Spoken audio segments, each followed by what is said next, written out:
Why don't we begin with a little silence, I guess. I'm going to do a little presentation on Howard Thurman, Jesus and the Disinherited for a forum. And so let's just take a couple of minutes of silence to prepare for that. Or not a couple of minutes, say a minute.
Okay, welcome, friends.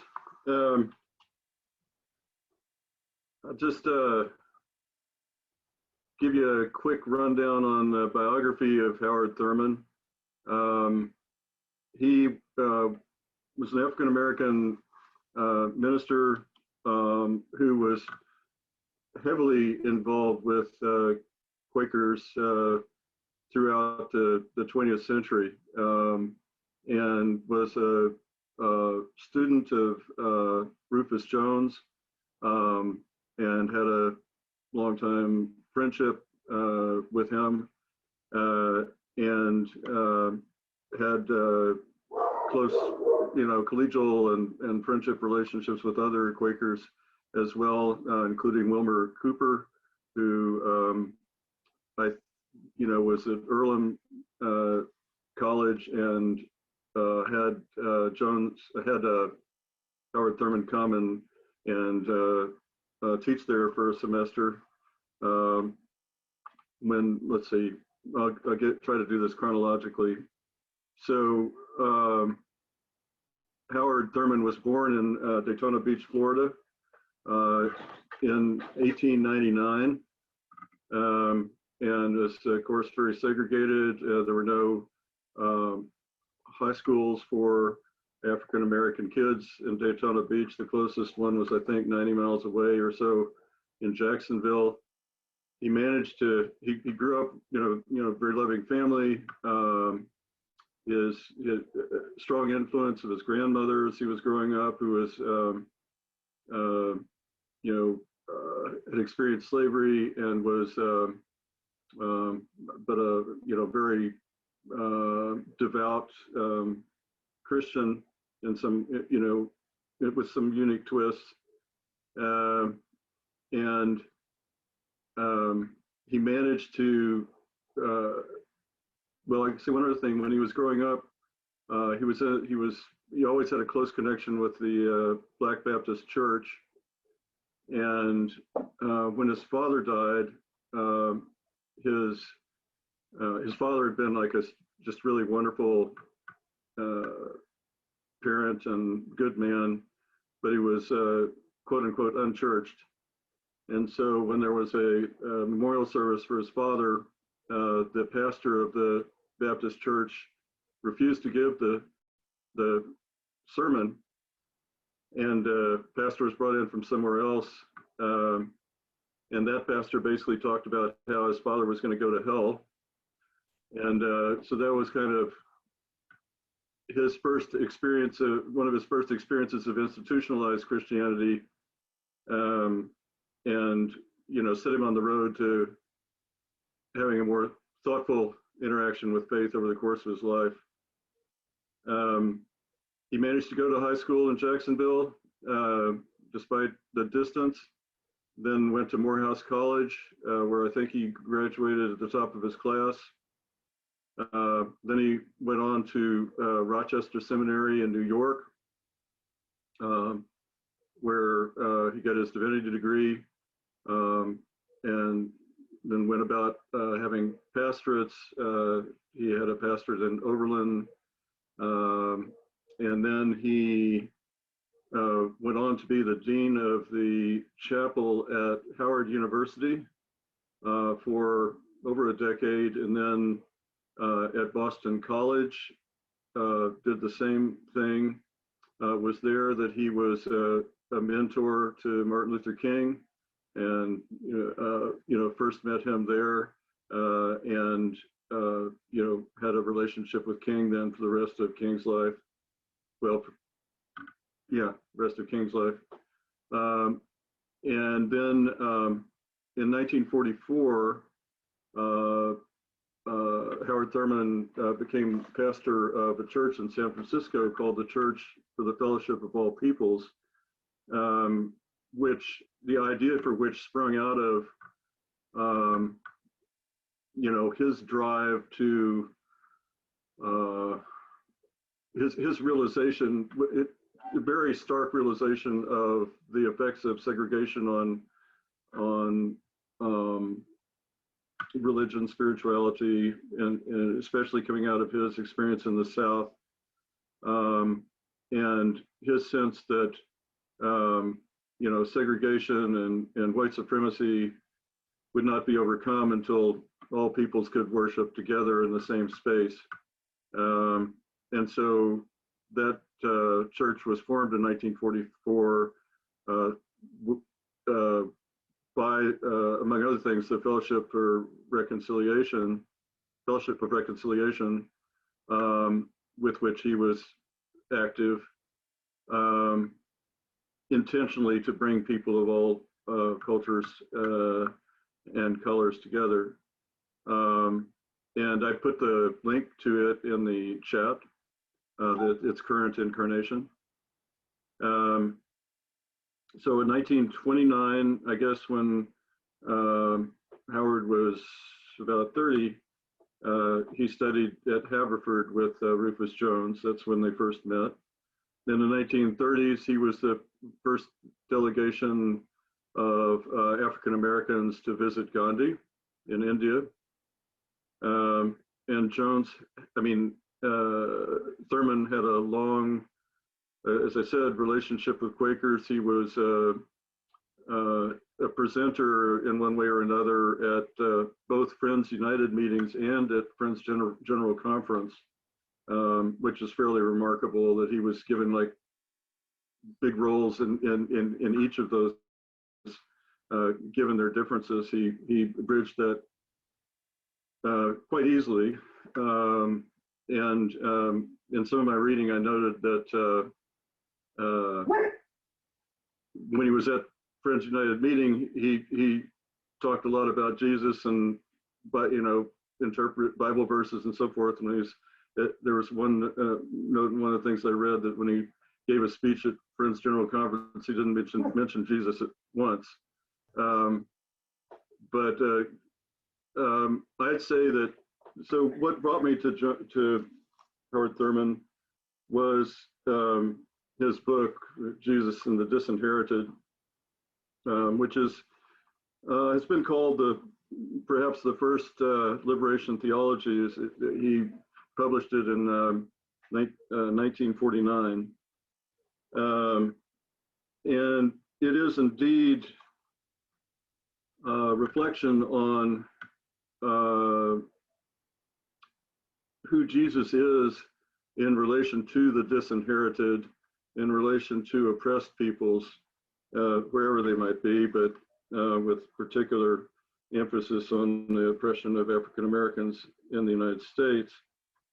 And I think the two things that I got out of the book that were most important to me was first is figuring out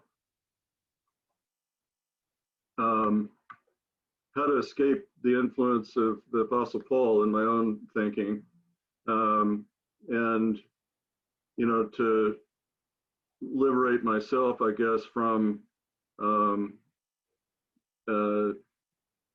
what I would consider to be the binds of unhelpful theology. So that's the first thing, was sort of what Howard Thurman had to say to me about Paul. And the second thing is liberation from fear. And he's got a chapter in here. The chapters are Jesus and interpretation, fear, deception, hate, and love. And the chapter on, well, every one of these chapters is profound in a way. The chapter on fear, though, really helped me a lot. So anyway, I thought I'd read a couple of sections to give you an idea. Well, they're the ones that really, the sections that that really helped me. And then if we have time, I'll read you some other material from his book, The Luminous Darkness. I would say that, in some ways that the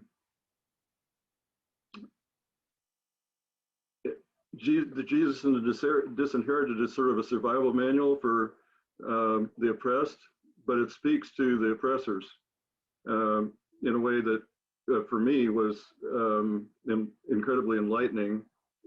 The luminous darkness is kind of a long reflection on segregation and how to escape it, and in it it kind of speaks directly to the oppressors,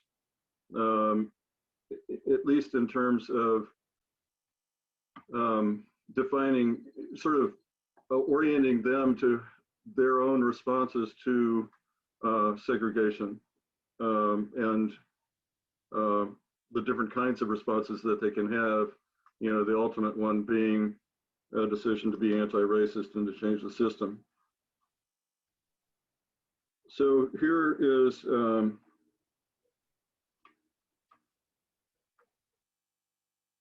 here's Thurman's reflections on Paul.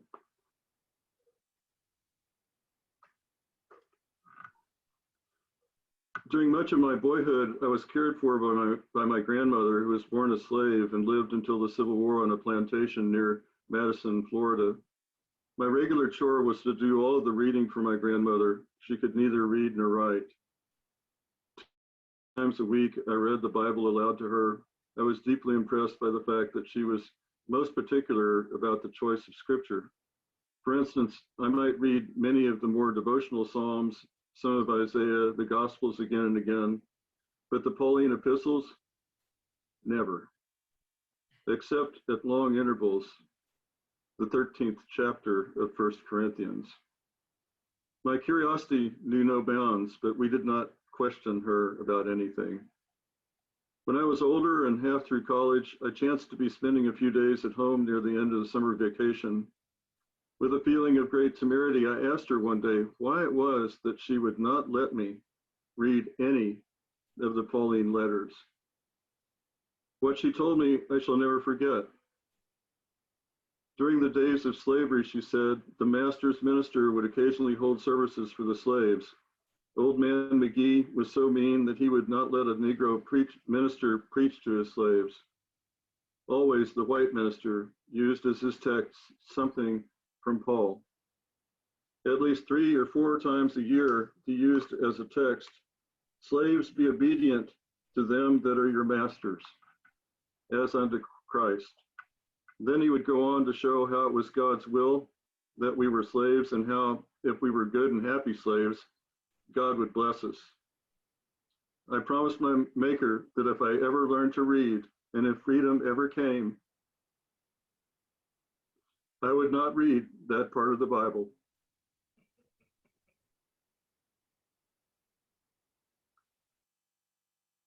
Since that fateful day on the front porch in Florida, I've been working on the problem her words presented. Part of the fruits of that search throw an important light upon the issues with which I'm dealing. It cannot be denied that too often the weight of the Christian movement has been on the side of the strong and the powerful and against the weak and oppressed. This, despite the gospel. A part of the responsibility seems to me to rest upon a peculiar twist in the psychology of Paul, whose wide and universal concern certainly included all men, bond and free. Let us examine the facts. The Apostle Paul was a Jew. He was the first great creative interpreter of Christianity. His letters are older than the Gospels themselves. It seems that because he was not one of the original disciples, he was never quite accepted by them as one able to speak with authority concerning the Master. This fact hung very heavily upon the soul of the apostle. He did not ever belong, quite. One of the disciples could always say, "But of course, you do not quite understand because, you see, you were not there when." But the fact remains, Paul was a Jew, even as Jesus was a Jew. By blood, training, background, and religion, he belonged to the Jewish minority about whom we've been speaking. But, unlike them, for the most part, he was a free Jew. He was a citizen of Rome. A desert and a sea were placed between his status in the empire and that of his fellow Jews. A very searching dilemma was created by this fact. On the one hand, he belonged to the privileged class. He had the freedom of the empire at his disposal. There were certain citizenship rights which he could claim despite his heritage, faith, and religion. Should he deny himself merely because he was more fortunate than his fellows? To what extent could he accept his rights without feeling deep sense of guilt and betrayal? He was of a minority, but with majority privileges. If a Roman soldier in some prison in Asia Minor was taking advantage of him, he could make an appeal directly to Caesar. There was always available to him a protection guaranteed by the state and respected by the minions of the state. It was like a magic formula, always available in emergencies. It is to the credit of the amazing power of Jesus Christ over the life of Paul that there's only one recorded instance in which he used his privilege. It is quite understandable that his sense of security would influence certain aspects of his philosophy of history. Naturally, he would have a regard for the state, for the civil magistrate, unlike that of his fellows, who regarded them as the formal expression of legitimized intolerance. The stability of Paul's position in the state was guaranteed by the integrity of the state. One's not surprised then to hear him tell slaves to obey their masters like Christ and say all government is ordained of God. It is not to meet the argument to say that in a sense everything that is permitted of God, or that government and rulers are sustained by God as a concession to the frailty of man. It would be grossly misleading and inaccurate to say that there are not to be found in the Pauline letters utterances of a deeply different quality, utterances which reveal how his conception transcended all barriers of race and class and condition. But this other side is there, always available to those who wish to use the weight of the Christian message to oppress and humiliate their fellows. The point is that this aspect of Paul's teaching is understandable against the background of his Roman citizenship.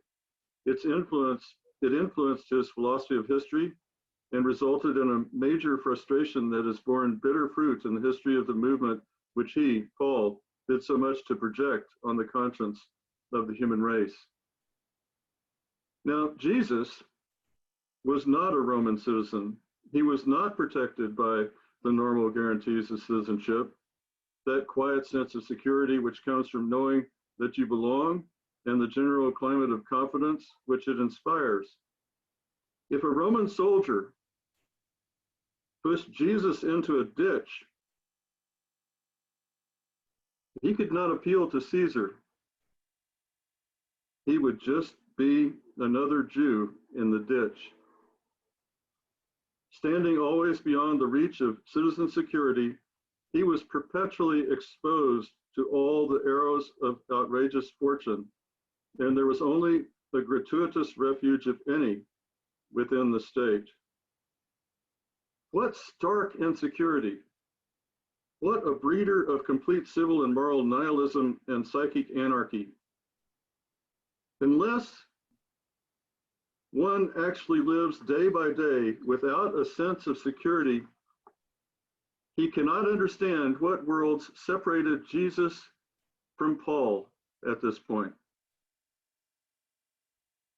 The striking similarity between the social position of Jesus in Palestine and that of the vast majority of American Negroes is obvious to anyone who tarries long over the facts.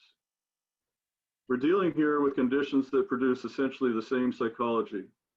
There is meant no further comparison. It is the similarity of a social climate at the point of a denial of full citizenship which creates the problem for creative survival. For the most part, Negroes assume that there are no basic citizenship rights, no fundamental protection guaranteed to them by the state because their status as citizens has never been clearly defined. There's been for them little protection from the dominant controllers of society and even less protection from the unrestrained elements within their own group. The result has been a tendency to be their own protectors, to bulwark themselves against careless and deliberate aggression. The Negro has felt with some justification that the peace officer of the community provides no defense against the offending or offensive white man, and for an entirely different set of reasons, the peace officer gives no protection against the offending Negro. Thus, the Negro feels that he must be prepared at a moment's notice to protect his own life and take the consequence therefore. Such a predicament has made it natural for some of them to use weapons as a defense and to have recourse to premeditated or precipitate violence. Living in a climate of deep insecurity, Jesus, faced with so narrow a margin of civil guarantees, he had to find some other basis upon which to establish a sense of well-being. He knew that the goals of religion as he understood them could never be worked out within the then established order. Deep from within that order, he projected a dream, the logic of which would give to all the needful security. There would be room for all, and no man would be a threat to his brother. The kingdom of God is within. The Spirit of the Lord is upon me, because he hath anointed me to preach the gospel to the poor. The basic principles of his way of life cut straight through to the despair of his fellows and found it groundless. By inference, he says, you must abandon your fear of each other and fear only God. You must not indulge in any deception and dishonesty, even to save your lives. Your words must be yea, nay. Anything else is evil. Hatred is destructive to hatred and hater alike. Love your enemy, that you may be children of your Father who is in heaven.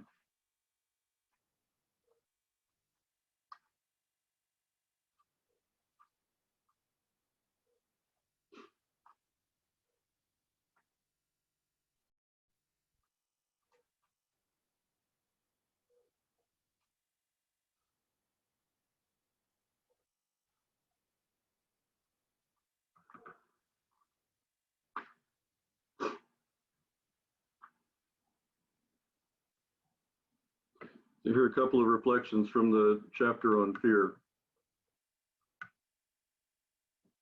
The man's conviction that he is God's child automatically tends to shift the basis of his relationship with all fellows. He recognizes at once that to fear a man, whatever may be that man's power over him, is a basic denial of the integrity of his very life. It lifts that mere man to a place of preeminence that belongs to God and to God alone. He who fears is literally delivered to destruction. To the child of God, a scale becomes available by which men are measured and their true significance determined. Even the threat of violence with the possibility of death that it carries is recognized for what it is, merely the threat of violence with a death potential. Such a man recognizes that death cannot possibly be the worst thing in the world. There are some things that are worse than death. To deny one's own integrity of personality in the presence of the human challenge is one of those things.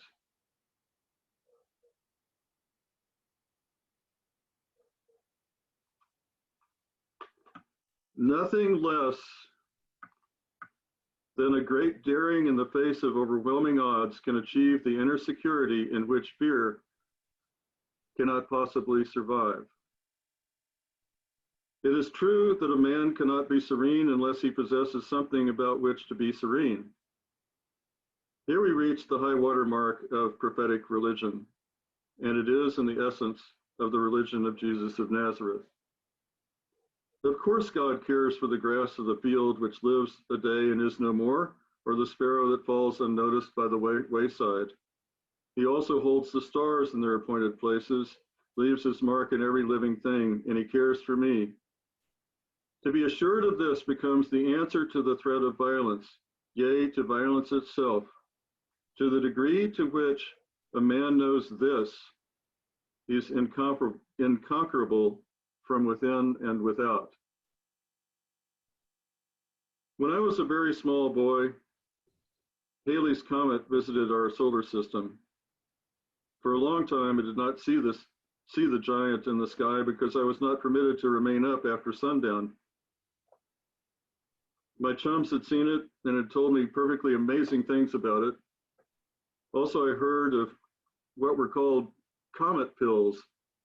The theory was that if the pills were taken according to directions, then when the tail of the comet struck the earth, one would not be consumed. One night, I was awakened by my mother, who told me to dress quickly and come with her out into the backyard to see the comet. I shall never forget it if I live forever. My mother stood with me, her hand resting on my shoulder, while I, in utter speechless awe, beheld the great spectacle with its fan of light spreading across the heavens. The silence was like that of absolute motion. Finally, after what seemed to me an interminable time interval, I found my speech. With bated breath, I said, "What will happen to us if that comet falls out of the sky?" My mother's silence was so long that I looked from the comet to her face, and there I beheld something in her countenance that I had seen only once before when I came into her room and found her in prayer. When she spoke, she said, "Nothing will happen to us, Howard. God will take care of us."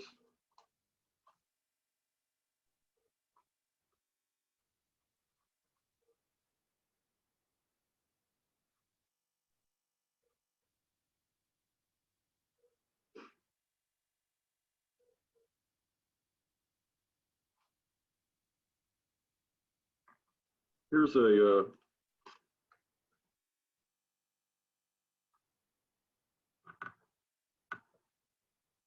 basically in the luminous darkness, Thurman describes different ways in which white folk deal with segregation. And here's a reflection on the first way that involves a story about his meeting with Gandhi. How may the white person deal with segregation? In the first place, he may accept the fact and the station. This is too obvious for comment because it's the general attitude. Yet it is worthy of some analysis. As we have seen, segregation is accepted and it has had a general consensus for a long time. Now, by the way, this is writing in the 1960s. It is apart from my purpose, even if I were competent so to do, to discuss the origin and the history of the pattern of segregation. The facile of the pattern of segregation is rooted in certain aspects of the culture.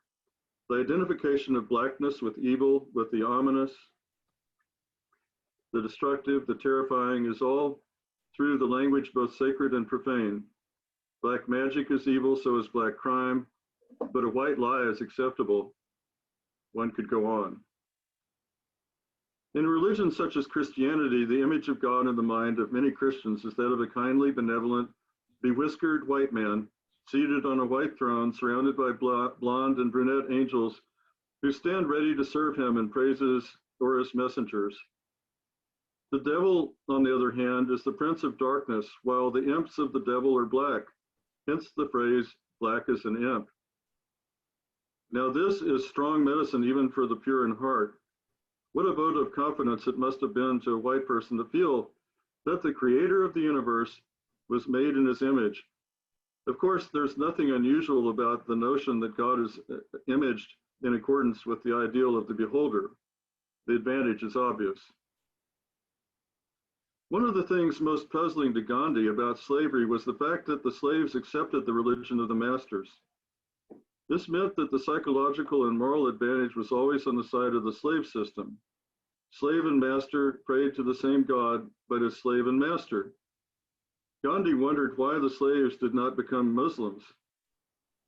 It was a sheer speculation, but in theory, it was a sound idea, for as he took pains to point out, the religion of Muhammad is the only world religion that does not practice discrimination within the faith itself. In the presence of Allah, there is neither rich or poor, wise or foolish, black or white, brown or yellow, but all are one before him. This means encompassing all diversity and all differences. When I was working as a summer director of religious education in a church in Roanoke, Virginia during the mid-20s, I came into a young people's meeting one Sunday evening and discovered that a stranger was addressing the group. It developed that he was from the west coast of Africa. He was saying to the group that he had come into the city en route to West Virginia and found that he had a few hours wait between trains. Continuing, he said, since it is the Christian Sabbath, I decided to visit a church. The first church I found was on the other end of the street. When I entered, I was told that I was at the wrong church. This was the First Baptist Church, white, and what I wanted was the First Baptist Church, colored. Then, with deep stirring of emotion, he said, Allah laughs aloud in his Muslim heaven when he beholds the Christian spectacle. First Baptist Church colored, First Baptist Church white. The fact that the Muslim faith recognizes no barriers separating the believers is one of the most challenging appeals. The consensus for segregation goes even deeper than cultural images reflected in the imaginative lore of the dominant religion. For instance, in Christianity, the interpretation of the doctrine of salvation by grace has had no small part in lending support to the arrogance and pride of race. Bear in mind that the point under discussion is what happens when white America accepts the status of segregation and when the basis of segregation is given the general consensus. And he goes on from that point to sort of analyze that more deeply, how the doctrine of grace is appropriated by, the Ku Klux Klan to and essentially to point out that there are the elect and there are the unelect or the reprobate, and God chooses and God separates. And so, he talks about that, which is another major problem that I had with Paul personally.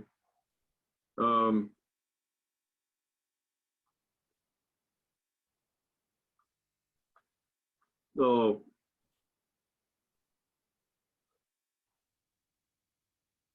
I'm going to read one more thing if I can find it.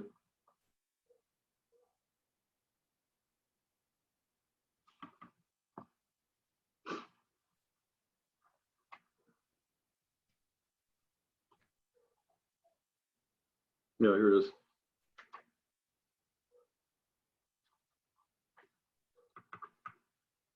Once in Mexico City, I stood at the base of one of the ancient Aztec pyramids while a guide was recounting the story of the famed empire.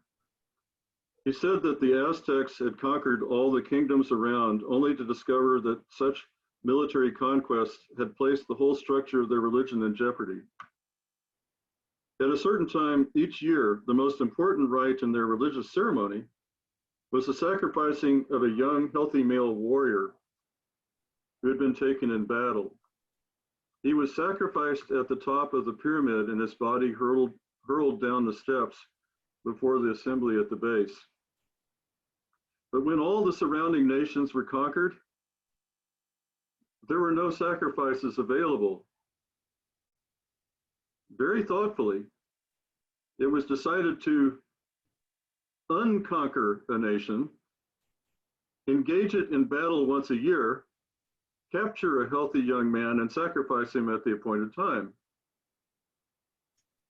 The nation's importance was its availability for an enterprise that was dependent upon it, but concerning which it had no responsible decisions to make. It was the silent partner, involved but not personally committed. Segregation is the status that keeps a group available for sacrifice, and thus keeps the cult of the South intact and in health.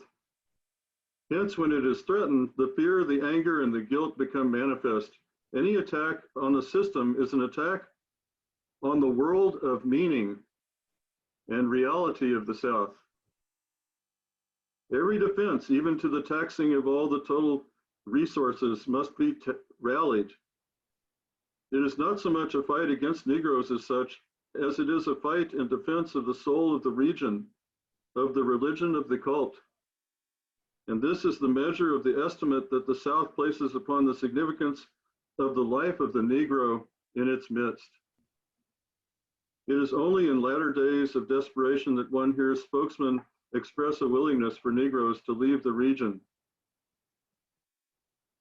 As paradoxical as it may seem, here we see the work of a profound truism in human relations.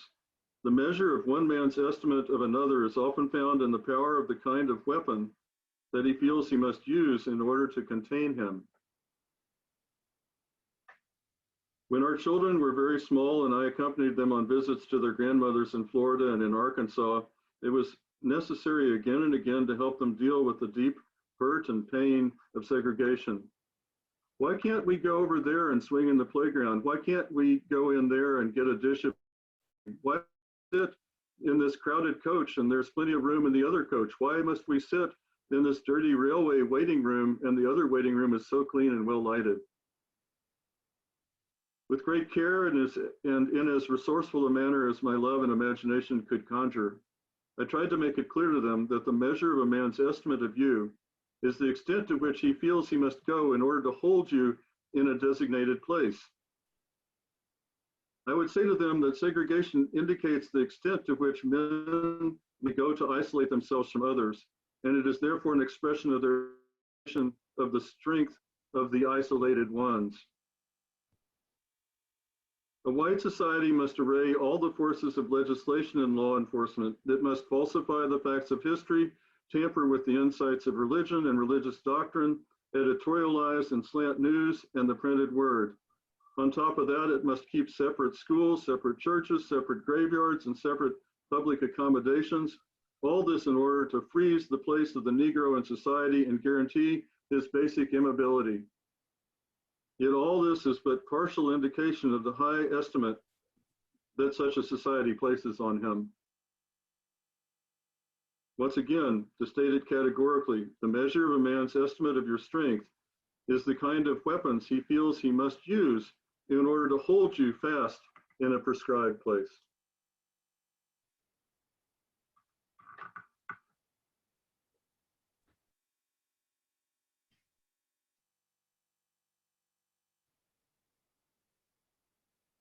So just, I guess for the remainder of the time, if you guys have any thoughts that arose in the course of any of these readings you'd like to discuss.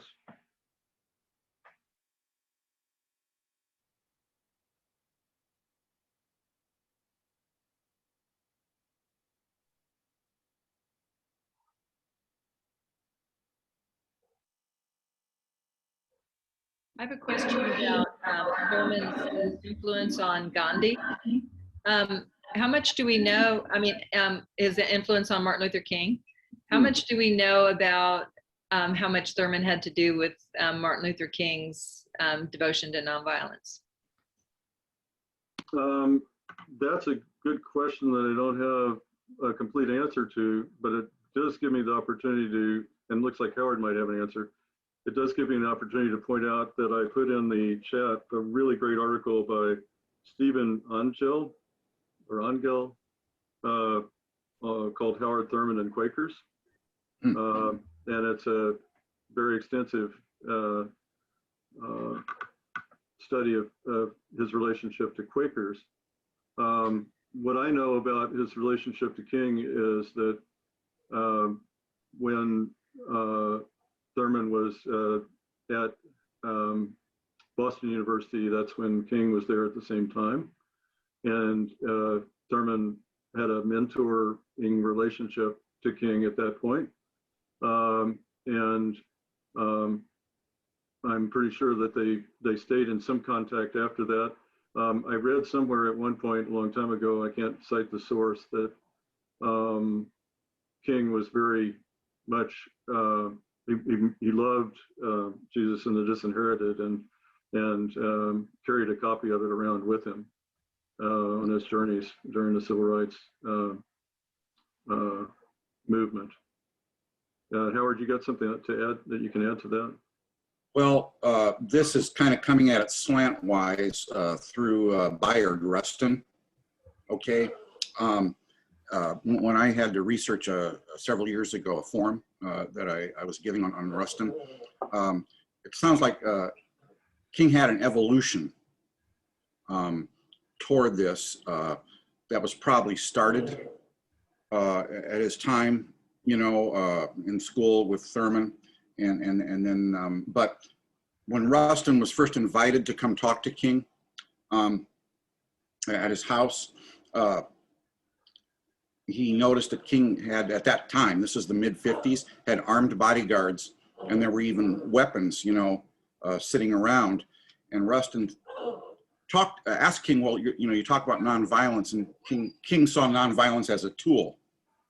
And at some point, King becomes convinced, between Rustin and Thurman, probably, that nonviolence needs to be the basis for what he's doing, not just a tool that you can, you know, bring in when you need to bring it in.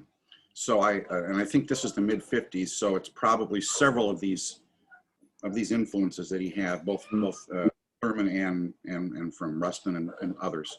Yeah, of course, King was influenced by Gandhi too, and Thurman was influenced by Gandhi, and you know, was on that first delegation of African Americans to meet Gandhi, and so Thurman's initial contact with King might have conveyed some of that influence that Thurman himself received from Gandhi to King at that time. Because let's see, yeah,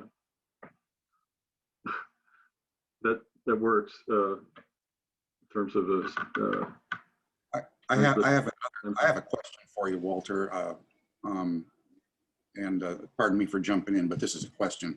So, you know, people often point out that King in the probably always was that way, but you just don't hear it. You know, it didn't come out as much, but in the final years of his life, became way more politically radical, at least in terms of what he thought society should be, and about militarism, and about a revolutionary stance, you know, not necessarily violent, but a revolutionary stance toward capitalism and things like that. Do you see thinkers like Thurman as playing a part in that, or any comment on that? Well, just it causes me to wonder if King was influenced, what relationship King might have had with Rufus Jones, like what sort of influence there might have been. I guess Rufus Jones, I can't remember when he died, but fairly early on, maybe in King's career. But you know, Thurman was a protege of Jones, or you know, influenced by Jones, and maybe again through Thurman, Jones's thought might have had some influence on King. And one of the things that Thurman says about Jones that he found interesting was that, you know, Jones was, who invited Thurman to come to Haverford, by the way, to study with him. And that's a whole other interesting issue, was that he couldn't formally matriculate or whatever at Haverford at the time, because I think it was not, I'm not sure it was, I think there was maybe an African-American student there, but there were questions about that. But it also was an undergraduate college, and it would have been a graduate relationship or whatever, but anyway, there were sort of questions about all that. What he said about Jones was interesting, that Thurman saw Jones as like just hyper focused on peace issues in international relations, and nonviolence and pacifism, but not very attuned to the problem of race in the United States.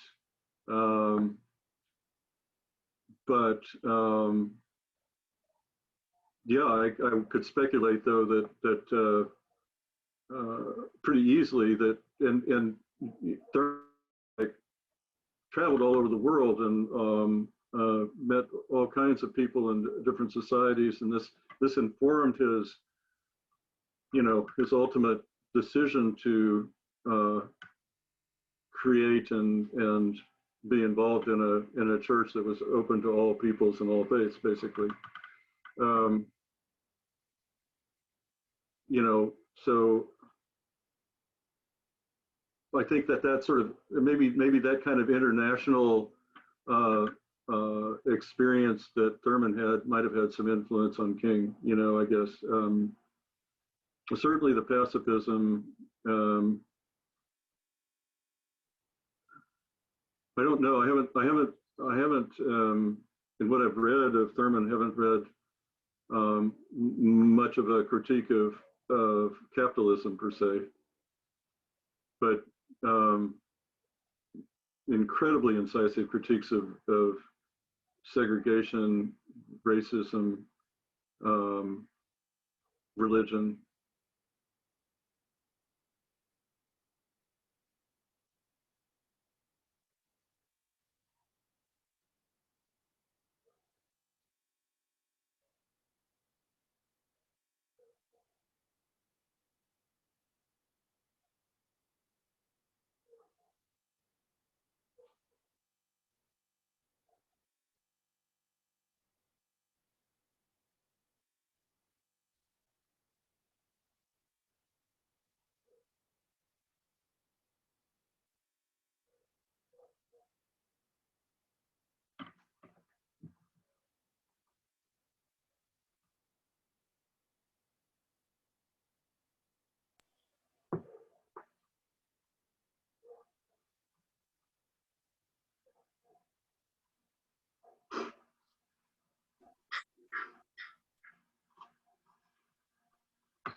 I have another question.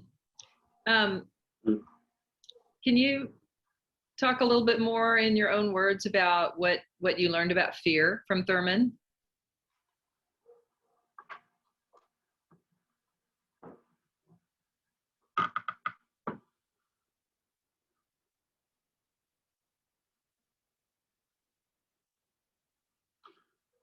Yeah, I mean, I think that what I read there was sort of the idea that there's something greater to be feared than the loss of life, and that's loss of one's integrity. And I would say that the way I interpret that in some respects is which is interesting in light of segregation and all these other themes, is because I think of integrity not only as being truthful in the sense of representational truth, in terms of, if something is something, saying it's that, as opposed to any kind of deviance from that. But also think of it as wholeness, integrity in terms of wholeness, and being, all the parts of the individual integrated, and perhaps the individual finding themselves as in their place in the whole of things, sort of together, and fear has the neurobiological effect of dividing the individual, of dividing, of splintering, oneself. And so it is an even greater concern than death that one maintains one's integrity, both in terms of understanding one's place in the world and being truthful about that place and about that world. And, but being centered and being whole and uncompromised. I think that if he talks about fear of God and that in the context of what I read, but I think it's actually more important point is attention to that wholeness and that being in place, and being authentically present and complete. You lose that, it can be worse than death. And so when he's describing that, he's talking about the way fear operated on, African Americans in his time, and the disintegrating effect it had on individuals and on communities. And so,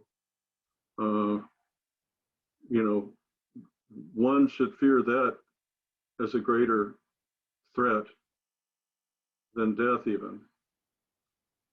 And I did notice that when I was rereading my Jesus and the Disinherited, that section where I wrote down, there are some things that are worse than death, where I underlined, there are some things that are worse than death.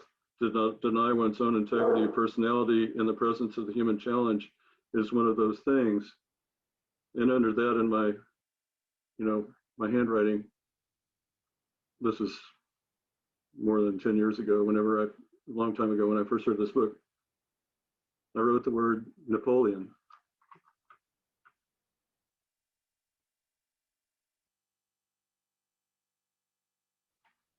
And that was my client who was executed in 2002, who exemplified what it meant to be dignified in the face of terror, and to be whole. And to, on one level, of course, be afraid, but on the other, to consistently and fearlessly stand up to it.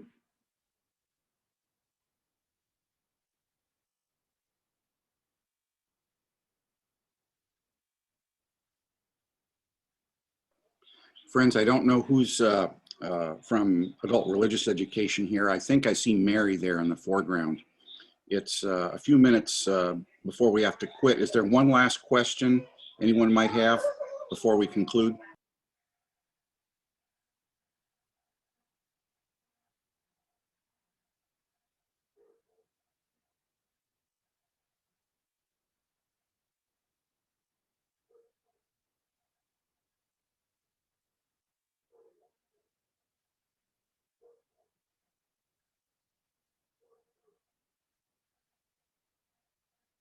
I don't have a question, but I really appreciate hearing the readings today and the thoughts behind it.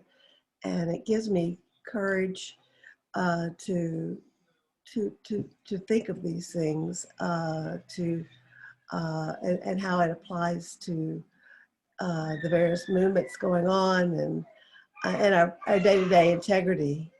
So I really appreciate hearing about this book, and I will be looking more into it. I hadn't heard about it. So thank you.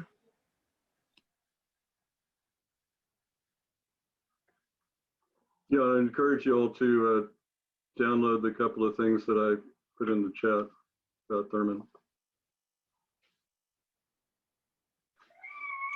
Let's stop the recording of this, and we'll go into silence and proceed to worship. Thank you.